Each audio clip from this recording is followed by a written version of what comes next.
दुनिया इस वक्त बारूद के ढेर पर खड़ी है।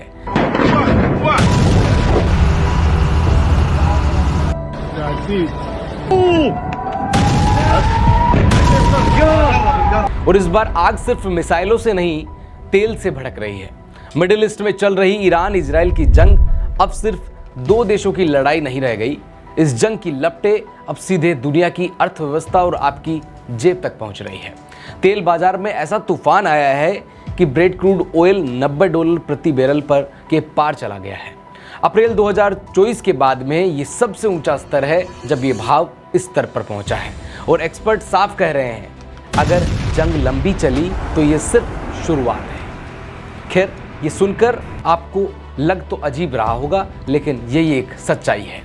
असल में इस पूरे संकट की जड़ है दुनिया की सबसे अहम समुद्री लाइफलाइन, स्ट्रेट ऑफ हॉर्मुज। ये वही रास्ता है जहां से हर दिन दुनिया के कुल तेल सप्लाई का लगभग 20% हिस्सा गुजरता है।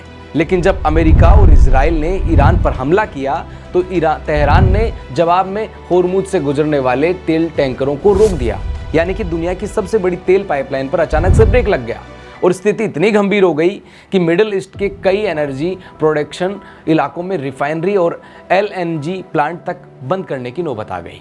और इसका सीधा असर भारत पर भी पड़ सकता है, क्योंकि भारत दुनिया का सबसे बड़ा LPG इंपोर्टर है और इस साल देश में करीब 33 मिलियन टन से ज़्यादा LPG की खपत होती है और इसमें से लगभग 2/3 गैस विदेशों से आती है।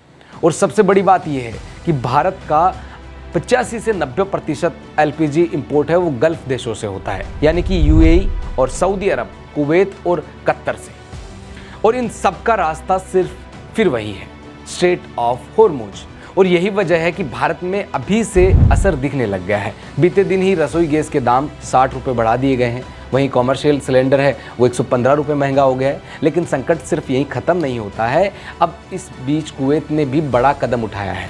कुवैत ने एहतियातन कच्चे तेल के उत्पादन में कटौती करने का फैसला किया है और इससे पहले कतर भी LNG एक्सपोर्ट को लेकर अहम कदम उठा चुका है। यानी अगर ये सिलसिला बढ़ा तो दुनिया के सामने एनर्जी सप्लाई का बड़ा संकट खड़ा हो सकता है।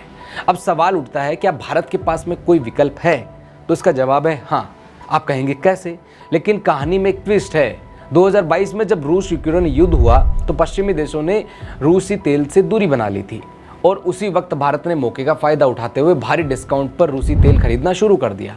यह तेल स्वेज नहर और लाल सागर के रास्ते भारत पहुंचता है, जिसका हॉर्मुज से कोई लेना देना नहीं है। लेकिन इसी बीच फरवरी 2026 में अमेरिका और भारत के बीच में ट्रेड डील हुई और उस दौरान डोनाल्ड ट्रंप ने दावा किया था कि भारत रूसी तेल खरीद कम करने पर सहमत हुआ है। हालांकि भारत ने इसको लेकर कोई आधिकारिक तौर पर स्वीकार नहीं किया था, लेकिन अमेरिकी दबाव के बीच फरवरी 2026 में भारत का रूसी तेल इंपोर्ट घटकर 10 लाख बैरल प्रतिदिन रह गया था।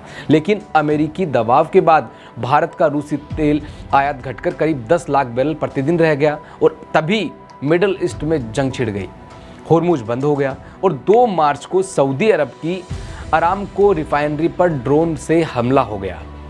अब अमेरिका को भी जो है समझ में आ गया कि अगर भारत रूसी तेल नहीं खरीदेगा और गल्फ सप्लाई भी बाधित है तो पूरी दुनिया में तेल की भारी कमी हो सकती है। और यही वजह है कि अमेरिकी वित्त मंत्रालय ने अचानक से भारतीय रिफाइनरी को रूस से तेल खरीदने के लिए 30 दिन की छूट दे दी और यहीं से भारत की राजनीति में नया बवाल शुरू हो गया।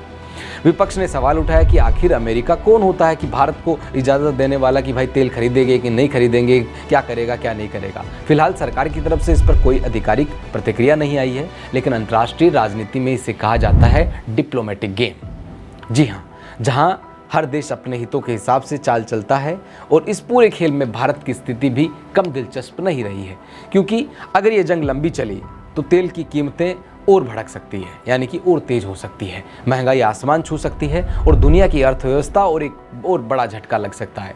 तेल बाजार में लगी ये आग सिर्फ मिडिल ईस्ट तक सीमित नहीं, इसकी गर्मी अब हर देश की अर्थव्यवस्था और हर आम आदमी की जेब तक पहुंचने वाली है।